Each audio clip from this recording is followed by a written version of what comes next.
오늘 하나님의 말씀 요한복음 9장 23절로 26절 말씀입니다. 사실 요한복음 9장 전체의 말씀인데 본문은 넉 절만 우리가 읽도록 하겠습니다. 우리 넉 절 한 목소리로 합독하도록 하겠습니다. 시작. 이러므로 그 부모가 말하기를 그가 장상하였으니 그에게 물어보소서 하였더라. 이에 그들이 맹인이었던 사람을 두 번째 불러 이르되 너는 하나님께 영광을 돌리라. 우리는 이 사람이 죄인인 줄 아노라. 대답하되 그가 죄인인지 내가 알지 못하나 한 가지 아는 것은 내가 맹인으로 있다가 지금 보는 그것이니이다. 그들이 이르되 그 사람이 내게 무엇을 하였느냐? 어떻게 내 눈을 뜨게 하였느냐? 아멘. 우리 지금 사순절의 그 기간을 지나고 있습니다. 사순절이 시작될 때 제가 사순절의 그 시간을 설명드린 적이 있는데 실제로 우리가 날짜 그냥 캘린더로 계산을 해보면 40일이 넘습니다. 왜 그러냐면은 사순절은 주일을 뺀 나머지 40일을 카운트하는 것입니다. 그래서 우리가 주일은 사순절 중에 주일이라고 우리가 보통 부릅니다. 그래서 오늘이 사순절 중에 5번째 주일입니다. 계속해서 신앙에 우리가 회복, 신앙에 또 우리가 좀 더 영적으로 깊이 있는 신앙으로 회복되자는 말씀을 나누고 있습니다. 그래서 첫째 주에는 우리가 형식적인 신앙에서 생명의 믿음으로, 그리고 둘째 주에는 우리의 삶이 왜 이렇게 변하지 않는가 라는 주제였습니다. 셋째 주에는 사람이 거듭나지 아니하면 하나님의 나라를 볼 수 없다라는 주제의 말씀이었고, 지난주에는 숨지 않아도 되는 은혜, 사마리아 여인의 예수님을 만난 후에 그 부끄럽고 수치스러웠던 삶을 더 이상 부끄러워하지 않는 삶으로 회복된 그러한 모습을 보았습니다. 오늘 5번째 시간인데 우리 모두 다 인생을 살다 보면은 무엇인가를 붙들고 살아갑니다. 여러분들은 무엇을 붙들고 살아가십니까? 어떤 사람들은 형식을 붙들고, 또 어떤 사람들은 성공을 붙들고, 어떤 사람들은 물질을 붙들고, 어떤 사람들은 안정과 번영을 붙들고, 또 어떤 사람들은 남으로부터 받는 인정을 붙들고 살아갑니다. 또 관계를 붙들고 살아가는 경우도 있습니다. 이 관계라는 것은 많은 것들이 포함되어 있습니다. 부모와의 관계도 포함되어 있고 자녀들과의 관계도 포함되어 있습니다. 그래서 우리 부모 세대를 보면은 많은 경우에 이제 나이가 들면서 자녀들을 붙들고 살아가는 경우가 있습니다. 근데 자녀들이 절대로 우리의 삶을 대신 살아주지 않습니다. 그리고 신앙에서도 마찬가지예요. 신앙에서도 우리가 뭔가를 붙들고 신앙생활을 합니다. 어떤 사람들은 교리를 붙듭니다. 율법을 붙듭니다. 어떤 사람은 형식을 붙듭니다. 그래서 자기가 신앙생활했던 어떤 교단적인 배경과, 그리고 이때까지 내가 예배드리고 신앙생활했던 그 형식, 그것이 필요 없다고 말씀드리는 게 아닙니다. 근데 그것을 우선적으로 붙들고 그것이 마치 진리인 양 확신을 갖게 되면 이제 문제가 되는 것이에요. 근데 오늘 말씀에서는 우리에게 이런 질문을 던지고 있어요. 여러분은 지금 무엇을 붙들고 살아가고 있습니까? 여러분들은 무엇을 붙들고 이 자리에 지금 예배를 드리고 있습니까? 여러분들은 무엇을 붙들고 신앙생활을 하고 계십니까? 라는 질문입니다. 오늘 말씀 요한복음 9장은 우리가 너무나도 잘 아는 본문 아닙니까? 한 사람의 인생, 어떻게 보면은 처참한 삶을 날 때부터 살았던 사람입니다. 날 때부터 앞을 보지 못하는 맹인의 삶을 살았던 사람의 회복되는 모습을 기록하고 있습니다. 어떻게 회복되었어요? 어떻게 그 사람이 인생이 바뀌게 되었습니까? 지난주 말씀에서도 그 사마리아 여인, 그 수치스러운 삶, 창피한 삶, 남들에게 숨기고 싶었던 그런 삶을 살았던 그 여인이 어떻게 회복됐습니까? 오늘도 마찬가지예요. 이 두 사람은 동일한 과정을 통해서 회복되는 경험을 하게 됩니다. 그 동일한 과정이 무엇이에요? 예수님을 만난 것이에요. 예수님을 만난 것. 예수님을 만난 순간 그의 인생이 완전히 바뀌었습니다. 단지 육신의 질병, 육신의 장애를 회복한 것에 그친 것이 아니라 그의 인생이 새롭게 시작되는 변환점이 된 것입니다. 그리고 이 이야기는 단순한 어떤 기적의 이야기가 아니에요. 우리는 성경에 예수님께서 행하신 이적들을 보면서 그 기적, 그 사건, 그것에 집중하게 됩니다. 물론 그것도 중요합니다. 하지만 그것에 지금 뒤에 있는, 내포되어 있는 영적인 메시지가 중요한 것이에요. 오늘의 메시지는요, 무엇을 붙들고 사느냐에 따라서 영적으로 눈뜨는 사람과 영적으로 눈먼 사람이 구분된다는 것입니다.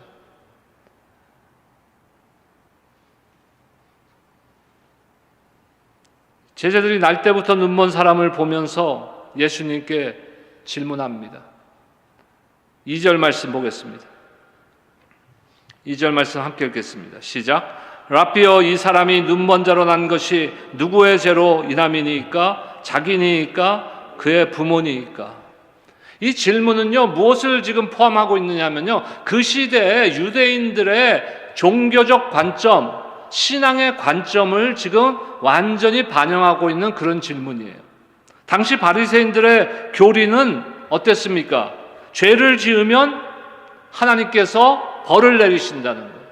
그 누군가가 날 때부터 질병을 갖고 태어났다든지 아니면 장애를 갖고 태어났으면요, 그것은 하나님께서 누군가의 죄, 그 부모의 죄든 본인의 죄든 누군가의 죄 때문에 벌 주신 것이라는 것이 그들이 갖고 있었던 컨셉이에요. 오늘 말씀을 보면요, 그 당시 제자들조차도 이런 교리적, 율법적인 관점을 갖고 있었던 것을 우리가 알 수 있습니다. 그 예수님은 단호히 말씀하세요. 3절 말씀입니다. 함께 읽겠습니다. 시작. 이 사람이나 그 부모의 죄로 인한 것이 아니라 그에게서 하나님이 하시는 일을 나타내고자 하심이라. 여러분, 지금 바리새인이나 제자들의 관점, 그 당시 제자들의 관점, 그리고 예수님의 관점은 완전히 다른 관점이에요. 다시 말해서 오늘 설교 제목과 접목해서 이야기를 하자면은 그 당시 바리새인들과 제자들이 붙들고 있는 거와 예수님이 붙들고 있는 것은 완전히 다른 것이라는 것이에요. 그래서 앞에서 했던 질문을 우리 자신에게 한번 다시 해보기 바랍니다. 여러분들은 신앙생활하면서 무엇을 붙들고 계십니까? 혹시 아직도 교리, 형식, 율법을 붙들고 하고 있지는 않습니까? 이제 예수님께서는 땅에 침을 뱉어 진흙을 이겨서 그 날 때부터 앞을 보지 못하는 그 맹인에게 눈에 바르시고 뭐라 그럽니까? 실로암 못에 가서 눈을 씻으라고 합니다. 그 사람이 가서 씻고 돌아왔을 때 그는 어떻게 돼요? 눈이 떠져서 앞을 보게 되었습니다. 그 사람은 그날 아침에 일어났을 때, 아침에 눈을 뜨고 일어났을 때 그가 기대했던 그날 하루의 베스트, 최고의 날은 무엇이었을까요? 그가 기대한 것은 아마도 사람들이 자기를 긍휼히 여겨서 먹을 거라도 좀 줘서 배 부른, 굶지 않는 하루가 되는 것이 그의 바람이었을 것입니다. 가장 좋은 일은 빵 한 조각을 살 동전을 구하는 것이라고 생각하면서 아침에 일어났을지도 모릅니다. 그런데 그게 아니었어요. 하나님의 계획, 하나님의 생각은 그것이 아니었다는 것입니다. 여기서 중요한 것은 뭐예요? 눈을 뜨게 한 단순한 치유가 중요한 것이 아니에요. 하나님은 우리의 인생을 우리가 생각하는 수준, 내가 기대하는 것보다 더 훨씬 크게, 더 훨씬 훌륭하게, 더 훨씬 좋은 것으로 바꾸실 수 있는 분이심을 여러분들 믿으시기 바랍니다. 하나님은 훨씬 더 좋은 것을 주셨어요. 배만 부르면 행복할 것 같았던 이 사람에게 눈을 뜨는, 평생 눈을 떠본 적이 없는 장님이었는데 눈을 뜨는 축복을 주셨어요. 하나님은 선하신 분이십니다. 그렇기 때문에 선한 것들로 우리를 회복시키기를 기뻐하시는 분이세요. 선한 것으로 우리를 축복하시기를 기뻐하시는 분이심을 여러분들 믿으시기 바랍니다. 우리가 너무나 잘 아는 창세기에 나오는 요셉을 보세요. 저는 요셉을 참 좋아합니다. 왜? 이민자의 삶이었잖아요. 물론 본인이 원해서 이민 간 건 아니었지만 어떻게 갔어요? 형놈들이 팔아서 형님들이 아니라 형놈들, 형들에게 팔려가고 노예가 되고 심지어는 거기서 조금 살만해질 것 같더니 어떻게 됩니까? 오해받고 감옥에 들어가고. 그때까지 한번 보세요. 그 시점까지 누가 봐도 이 인생은요 실패한 인생이에요. 우리는 요셉이 나중에 어떻게 됐는지를 아니까 요셉을 실패자라고 생각하지 않아요. 근데 요 시점까지, 요셉이 지금 감옥에 들어간 그 시점까지 한번 생각해 보세요. 완전히 실패한 인생이에요. 하지만 하나님 어떻게 되십니까? 그 모든 시간을 회복시켜 주시는 거예요. 그가 고생했던 그 모든 시간을 회복시켜 주시고 애굽의 총리를 만들어 주십니다. 하나님은 우리의 현재 상태로 우리를 판단하지 않으십니다. 우리는 사람을 보고 스테레오타입이라 편견, 저 사람은 그런 사람이었어. 그러니까 30 전에, 제가 30살 전에 저를 알던 사람들은요, 지금 나를 보면은요, 제가 왜 저럴까? 심지어는 제가 한 번은 전도사 때인가 부흥회 때 찬양 인도를 하는데 누군가가 나는 그 여사친이에요. 여친이 아니라 여사친. 내 친구 와이프인데 옛날에 같이 다 친구였어요. 누구 초청을 받았고 성당 다니는 친구인데 누구 초청을 받아서 그 교회, 제가 섬기던 교회 부흥회 왔나 봐. 근데 내가 있는 교회인지 모르고 온 거예요. 그냥 누군가가 초청을 해서 부흥회에 오신. 근데 보니까는 내가 찬양 인도를 하거든. 상상이 안 되는. 끝나고 나랑 인사를 했는데 나한테 말해, 민재야라고는 못 부르겠대 이제. 그리고 자기는 오늘 그 부흥사님의 설교보다도 그 나의 찬양 인도하는 모습에 엄청난 문화적인 충격을 받았다. 스테레오타입이 있는 거예요. 누군가를 바라볼 때, 저 사람 과거에 어떤 사람이었어. 지금 현재 어떤 사람이야. 그러니까 앞으로도 저럴 거야. 근데 우리는 그렇게 쉽게 사람들을 판단하고 때로는 심지어는 정죄해버려요. 근데 하나님 그러십니까? 아니요. 하나님은 우리가 장차될 모습, 그것도 내가 뭘 잘해서 되는 모습이 아니라 하나님께서 나의 삶을 어떻게 바꿔주실 것인지, 나의 삶을 어떻게 회복시키실 것인지를 아시고 그것을 준비하시고 우리를 바라보신다는 것이에요. 그러니까 우리가 지금 사람들을 바라보는 시선과 하나님께서 그 영혼을 바라보는 시선은 완전히 다를 수 있다는 것입니다. 이 눈먼 사람도 마찬가지 아닙니까? 그 사람들이 질문할 때는 뭐라고 질문했어요? 누구의 죄 때문에 이 사람이 눈멀었어요? 예수님은 3절에서 뭐라고 대답했어요? 완전히 반대되는 대답하지 않았습니까? 누구의 죄 때문이 아니라 하나님의 영광을 드러내기 위함이다. 여러분들의 삶을 통해서 하나님께서는 지금도 계획하고 계시다는 것이에요. 하나님의 영광을 드러내기 위해서 여러분들이 그저 잘 먹고 잘 살고 편안하기 위해서가 아니라 여러분들의 삶을 통해서 하나님의 살아계심과 하나님의 영광을 드러내기를 원하신다는 것입니다. 이 사람의 변화를 한번 보세요.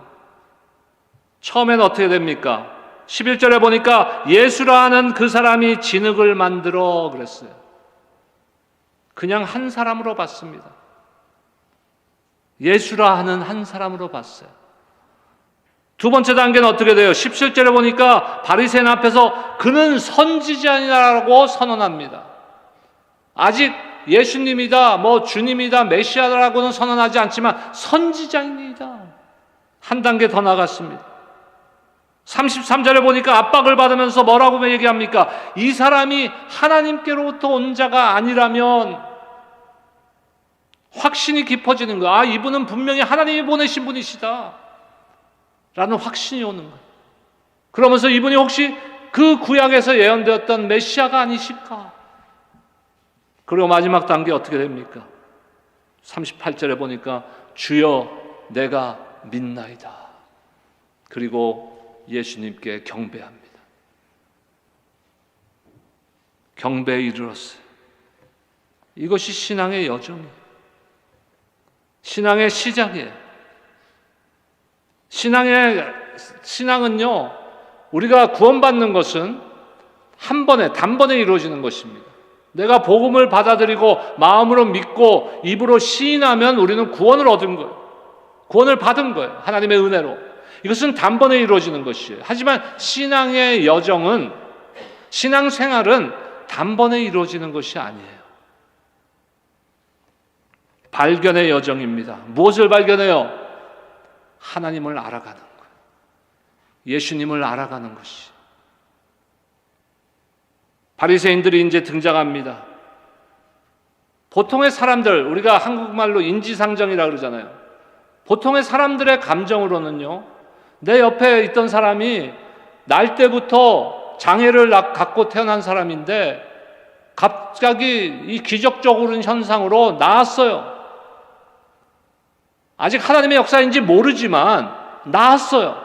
그럼 보통의 사람들의 인지상정이면 어떻게 합니까? 같이 기뻐해야 되는 것이 마땅한 거 아니에요? 사람이라면? 근데 이 바리새인들은 어때요? 기뻐하지 않아요. 왜 기뻐하지 않는지 아세요? 자신들이 지금까지 붙들고 있었던 그 교리, 율법, 자신들이 이것이 하나님의 역사고 내가 이것에 함께 기뻐하는 순간 그것이 무너져 버리는 거예요. 내가 붙들고 있던 것이 헛된 것이 돼버리는 거예요. 그것을 감당할 수가 없는 거예요, 이 사람들은. 그러니까 기뻐하지 못하는 거예요.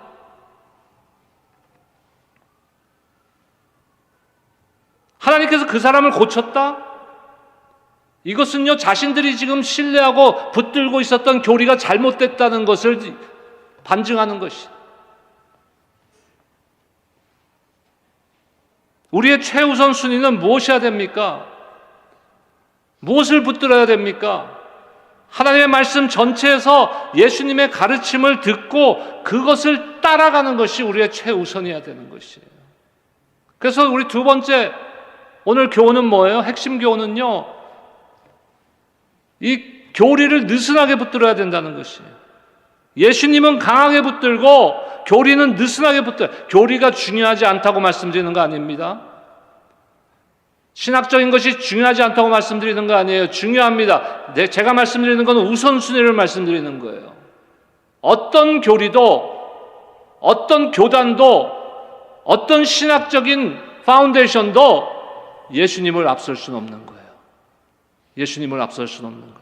그래서 예수님을 굳게 붙들고, 그리고 교리는 느슨하게 붙들라고 제가 말씀드리는 거예요. 예수님을 꼭 붙든다는 것은 무엇을 말합니까? 우리의 모습이 조금씩 변화되는 것이에요. 여러분들의 모습이 예수 믿고 지금 신앙생활하면서 5년이 지났든 10년이 지났든 몇십 년이 지났든 얼만큼 변했습니까?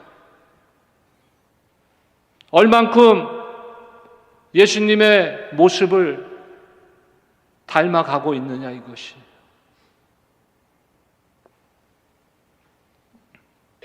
바리새인들은 조상들의 전통을 꼭 붙들고 메시아이신 예수님은 느슨하게 붙든 거예요. 거꾸로 한 거예요, 거꾸로.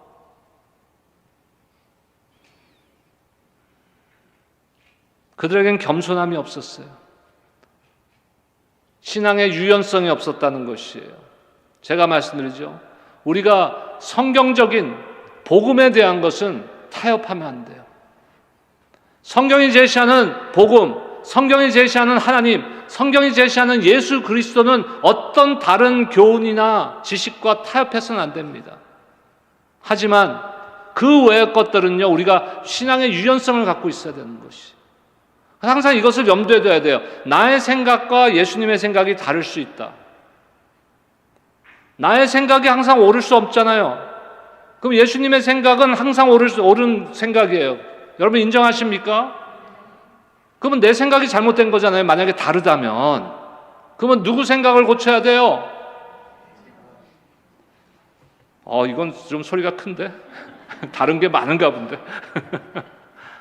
당연히 우리 생각을 고쳐야죠. 신앙생활의 여정은 그거예요. 내 생각을 점점 바꿔가는 거예요. 누구의 생각으로? 예수님의 생각으로. 무엇을 통해서 예수님의 생각을 할 수 있습니까? 꿈에 나타났어요? 아니요. 하나님의 말씀을 통해서. 예수님이 이렇게 말씀하셨기 때문에 그렇다면 내 생각이 잘못됐을 수도 있구나. 이것이 제가 말씀드리는 flexibility, 신앙의 유연성이라는 것이에요. 하지만 바리새인들에게는 그것이 없었어요. 그래서 받아들이지 못하는 거예요. 성경과 율법을 그들이 몰랐습니까? 철저하게 알고 있었어요. 근데 무엇을 몰랐어요? 사랑과 빛으로 진 은혜가 충만하신 하나님은 몰랐던 것이. 말이 됩니까 이게? 하나님이 선택한 백성들이에요. 하나님을 몰랐어요. 예수님을 몰랐어요. 성경과는 관계를 맺고 있었지만 성경의 하나님과는 관계가 없는 삶을 살았던 것이에요. 우리가 자칫 잘못하면 일평생 신앙생활 하면서 성경은 알고 있는데 하나님의 말씀은 지식이 쌓이고 있는데 하나님과는 관계없는 신앙생활을 할 수도 있다는 것입니다. 여러분 인도의 아주 위대한 사람 중에 간디라는 사람이 있죠. 이 사람 크리스찬 아니에요. 크리스찬 아니에요. 구원 못 받았죠. 당연히. 근데 이 사람이 한 얘기가 있어요. 살아있을 때. 이 사람이 예수님을 존경했을까요? 안 했을까요? 예수님을 믿었냐고 질문하는 거 아니에요? 예수님을 존경했을까요? 아니면 싫어했을까요? 존경했죠. 예수님의 가르침을 받았어요. 문제는 그분을 주님으로 믿지 않았던 것이죠. 그래서 이 사람이, 간디라는 사람이 교회 성도들, 크리스찬들을 보고 이런 이야기를 했어요. 한번 볼까요? 나는 당신들의 그리스도는 좋아합니다. 하지만 당신들의 크리스찬들은 좋아하지 않습니다. 그들은 당신들의 그리스도와 너무나 다릅니다. 예수님을 따르는 성도들이라면, 예수님의 제자들이라면 당연히 예수님과 어느 정도 조금씩이라도 닮아가는 모습이 있어야 되는데 이 세상 사람의 관점, 간디의 관점은요, 지금 세상 사람들이 우리를 보는 관점일 수도 있다는 것이에요. 왜 교회가 점점 힘을 잃어갑니까? 이 관점 때문에 그러는 것이에요. 예수님은 훌륭한 사람, 전 세계 인류의 대부분이 예수님이 나쁜 사람이라고 이야기하는 사람은 없어요, 거의. 예수님은 훌륭한 분이에요. 근데 그들이 보는 예수님과 우리가 보는 예수님이 다른 것이죠. 왜? 우리는 하나님으로서 보는 것이고 우리의 구원자로서 보는 것이고 그분들은, 그 사람들은 예수님을 그저 훌륭한 성인 중에 한 명으로 보는 것이에요. 하지만 그들이 우리를 볼 때는 우리 안에 예수님을 못 보고 있다는 것이.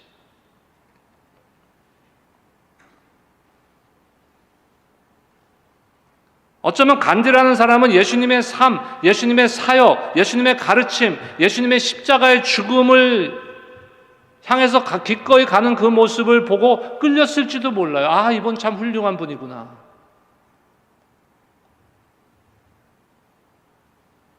적어도 도덕적 가르침에 있어서만큼은 예수님의 말씀을 매우 진지하게 배웠을지도 모릅니다. 그런데 대부분의 크리스천들의 삶은 예수님의 삶과는 다르다는 것이. 중요한 것이 있어요. 우리는 하나님을 압니다. 성경을 통해서도 하나님을 알아갑니다. 이것도 중요한 것이에요. 그런데 무엇이 더 중요한 것이냐면은 하나님을 만나는 것이 더 중요한 거예요. 제가 개척조부터 금요일 날 예배를 시작하면서 금요일 날 예배의 제목은 항상 같은 예배의 제목이었어요.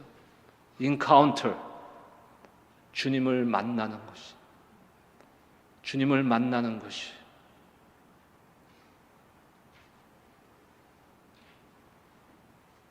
우리는 어떻습니까?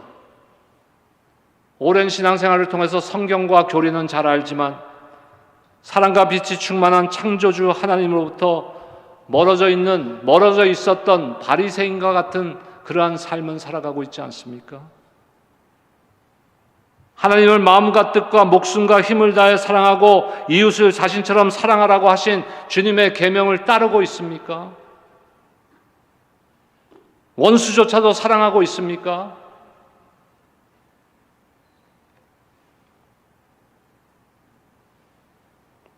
하나님은 서로를 향한 자기를 내어주는 사랑의 완전한 교제 안에서 존재하시는 분이십니다. 하나님은 온 마음과 뜻과 영혼과 힘으로 우리를 사랑하시는 분이십니다. 십자가 부활해서 그것을 증명하신 것이에요. 사도 바울이 로마서 5장 8절에서 선언한 것 같이 그리스도가 십자가에 죽으심으로써 하나님의 우리를 향한 사랑을 확증하신 것이에요. 여러분 이것을 믿으십니까? 그러면 오늘 우리가 결단해야 돼요. 삶의 요만큼이라도, 1년에 요만큼이라도, 일주일에 요만큼이라도 예수님을 닮아가도록 애쓰겠습니다. 결단해야 되는 것입니다.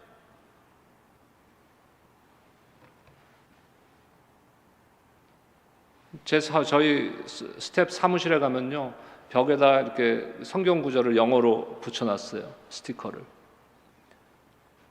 우리 동역자들이 담임 목사님이 제일 좋아하는 성경을 거기다 붙여놔 주셨어요. 뭔지 아시죠? 하나 둘 셋 하면 대답하셔야 돼. 모르면 이제 굶어야 돼 오늘. 예레미야 29장 11절 말씀. 너희를 향한 내 생각은 내가 아노니 재앙이 아니요 평안이라. 너희에게 미래와 희망을 주는 것이라. 무엇을 말하고 있습니까? 하나님의 생각, 하나님의 계획, 하나님의 사랑은 언제나 무엇을 향하고 있다고요? 회복을 향하고 있다는 것이에요. 회복. 오늘 말씀에서도 그 날 때부터 장님이었던 자를 향한 하나님의 생각, 사람들의 그 스테레오타입, 편견은 뭐였어요? 그가 눈뜨기 직전까지의 편견은 저 사람은 저주받은 자야, 저 사람은 평생 저렇게 빌어먹고 살 자야. 사람들의 편견이었어요. 하지만 하나님의 계획은, 하나님의 그를 향한 생각은 재앙이 아니요 평안이라, 미래와 희망을 주는 회복이라는 것이. 근데 오늘 말씀에서 약간 헷갈리는 구절이 있어요. 39절 말씀 보겠습니다. 함께 읽겠습니다. 시작. 나는 심판하러 이 세상에 왔노니 보지 못하는 자들은 보게 하고 보는 자들은 맹인이 되게 하려 함이라. 예수님이 세상에 심판하러 오셨다고 지금 기록하고 있어요. 그러면 좀 전에 제가 말씀드린 예레미야 29장 11절의 말씀과는 완전히 반대되는 말씀 아니에요? 회복이라 그랬는데 또 심판이래요. 근데 중요한 게 있어요. 이스라엘 역사를 보면요, 하나님이 심판할 때가 있었죠. 이스라엘 백성들이 범죄했을 때 하나님이 심판했을 때가 있습니다. 근데 심판할 때 어떻게 해요? 완전히 심판해서 완전히 멸망시키십니까? 아니요. 남은 자들을 남기셔갖고 그 남은 자들을 통해서 이스라엘을 다시 회복시키신 거예요. 그래서 이 39절에서 말씀하시는 심판이란 무엇을 위한 심판입니까? 회복을 위한 심판이에요. 저와 여러분들이 때로는 그런 마음 들 때가 있죠. 혹시 하나님이 나를 지금 벌 주시는 것인가? 나를 심판하시는 것인가? 그때 무슨 생각을 해야 돼요? 내가 고통받고 내가 지금 힘든 시간을 지날지라도 하나님의 나를 향한 생각은 이것이 아니라 무엇이라고요? 회복이라는 것이. 이 과정을 통해서 저와 여러분들을 단련시켜서 주님의 모습을 조금이라도 닮아갈 수 있도록 회복시키는 것이 하나님의 계획이신 줄로 믿으시기 바랍니다. 바울이 완벽한 어쩌면 보면 샘플이에요. 바울은 교리는 진짜 꼭 붙들고 살았던 사람 아닙니까? 예수님은 느슨하게 붙들었던 바리새인 중에 바리새인이었어요. 성경을 몰랐습니까? 율법을 몰랐습니까? 너무나도 전문가였어요. 근데 무엇을 몰랐어요? 사랑과 빛으로 충만한 창조주 하나님, 그리고 하나님이 보내신 독생자 예수 그리스도를 몰랐던 것이. 그런데 어느 날 다메섹으로 가는 길에 부활하신 그리스도를 만났습니다. 하나님은 언제나 이렇게 일하세요. 그리고 회복시키십니다. 이제 여러분, 우리는 이제 무엇을 붙들겠습니까? 여러분은 무엇을 붙들고 계십니까? 혹시 예수님보다 교리를 더 붙들고 있지는 않습니까? 예수님을 실제로 따르고 계십니까? 신앙은 지식이 아닙니다. 신앙은 관계입니다.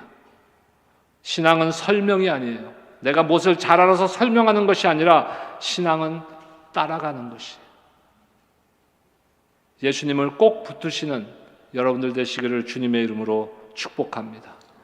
오늘 저를 한번 따라합시다. 이 한 가지를 결단하세요. 나는 예수님을 놓치지 않겠다. 근데 중요한 게 있어요. 이제 메시지를 맺을 텐데 중요한 게 있어요. 요한복음 10장 28절 말씀 보겠습니다. 함께 읽겠습니다. 시작. 내가 그들에게 영생을 주노니 영원히 멸망하지 아니할 것이요 또 그들을 내 손에서 빼앗을 자가 없느니라. 그들을 내 손에서 빼앗을 자가 없느니라.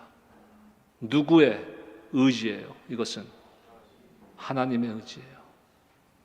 그러니까 때로는 우리가 예수님을 붙들고 있는 것 같지만 사실은 이때까지 예수님을 꼭 붙들자고 말씀을 드렸지만 사실은 우리 주님이 지금도 저와 여러분들을 붙들고 계신 것이, 그 은혜가 여러분들에게 임하시기를 바랍니다. 내가 놓치면 어떡하지? 내가 예수님을 붙들다가 놓치면 어떡하지? 아니요. 예수님이 붙들고 계시는 한 절대로 놓치지 않습니다. 그분이 먼저 저와 여러분을 사랑하셨습니다. 그분이 먼저 오셨습니다. 그분이 먼저 붙들고 계시고 그분이 지금도 붙들고 계시고 영원토록 우리를 붙들어 주실 것입니다. 그래서 우리는 결단만 하면 돼요. 주님을 꼭 붙들겠습니다.